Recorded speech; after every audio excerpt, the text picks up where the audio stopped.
क्या कभी ऐसा हुआ है कि शांत होने के लिए कोई सांस लेने वाला व्यायाम किया और हुआ इसका बिल्कुल उल्टा, घबराहट और बढ़ गई?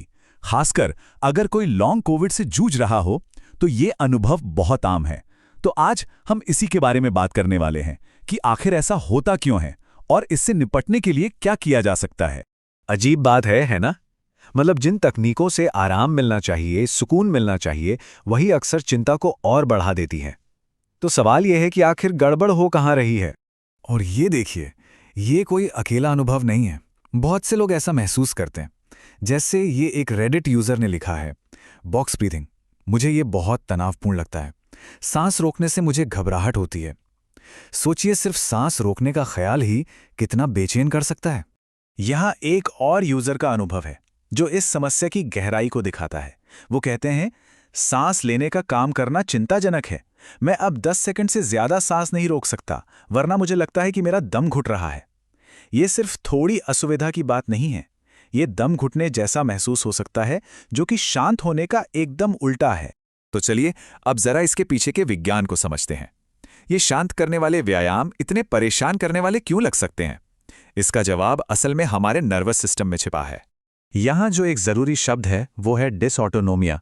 इसे ऐसे समझ सकते हैं कि हमारे शरीर का जो ऑटो पायलट सिस्टम है, जो हमारी धड़कन, ब्लड प्रेशर जैसी चीज़ों को खुद ब खुद कंट्रोल करता है, वो सिस्टम गड़बड़ा गया है।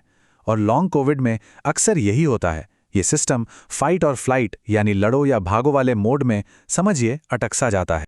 इसको और आसान तरीके से समझते हैं। सोचिए, नर्वस सिस्टम में दो मुख्य स्विच हैं। एक है सिंपैथेटिक सिस्टम, जो कि गाड़ी के एक्सेलरेटर जैसा है, यानी लड़ो या भागो, और दूसरा है पैरासिम्पैथेटिक सिस्टम, जो ब्रेक की तरह है, यानी आराम करो। लॉन्ग कोविड में होता यह है कि वो एक्सेलरेटर दबा का दबा रह जाता है और शरीर लगातार एक हाई अलर्ट मोड में रहता है। हमारा काम है धीरे धीरे, बहुत आराम से उस ब्रेक को लगाना। तो सबसे ज़रूरी बात यह है कि ऐसी तकनीकें खोजी जाएं जो बहुत धीरे धीरे, बिना किसी झटके के, हमारे आराम और पाचन वाले सिस्टम को जगाएं। और इसकी शुरुआत होती है ब्रीथ वर्क की सबसे बुनियादी तकनीक से।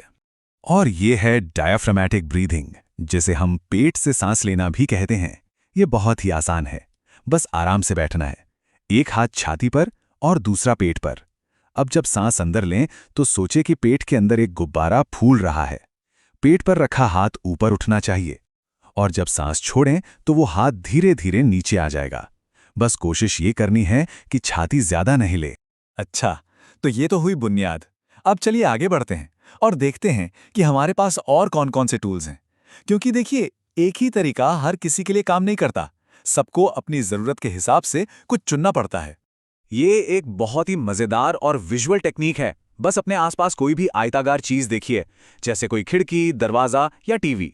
अब करना यह है कि उसकी छोटी वाली साइड पे सांस अंदर लेनी है और लंबी वाली साइड पे सांस बाहर छोड़नी है। इससे क्या होगा, आपकी सांस छोड़ने की प्रक्रिया अपने आप ही लंबी हो जाएगी, जो हमारे आराम वाले सिस्टम को एक्टिवेट करने के लिए बहुत जरूरी है। और भी कुछ बहुत अच्छे विकल्प हैं। और पता है सबसे अच्छी बात क्या है? इनमें से किसी में भी सांस को रोकने की जरूरत नहीं है। जैसे कि भ्रामरी यानी हमिंग या गुनगुनाना, ये हमारी वेगस नर्व को एक्टिवेट करता है। फिर है अनुलोम विलोम, जो योग की एक बहुत ही जानी मानी शांत करने वाली प्रक्रिया है। और अगर सबसे आसान कुछ चाहिए तो बस इस बात पर ध्यान दें कि सांस छोड़ने का समय सांस लेने के समय से थोड़ा ज्यादा हो, बस। अच्छा, अब एक और बहुत ही दिलचस्प बात। ये सिर्फ सांस लेने के तरीके के बारे में नहीं है। हम कैसे बैठते या लेटते हैं, इसका भी हमारी सांस पर बहुत बहुत बड़ा असर पड़ सकता है। रिसर्च भी इस बात को साफ साफ दिखाती है। सिर्फ अपनी बैठने की पोजीशन बदलने से शरीर में ऑक्सीजन का लेवल बेहतर हो सकता है।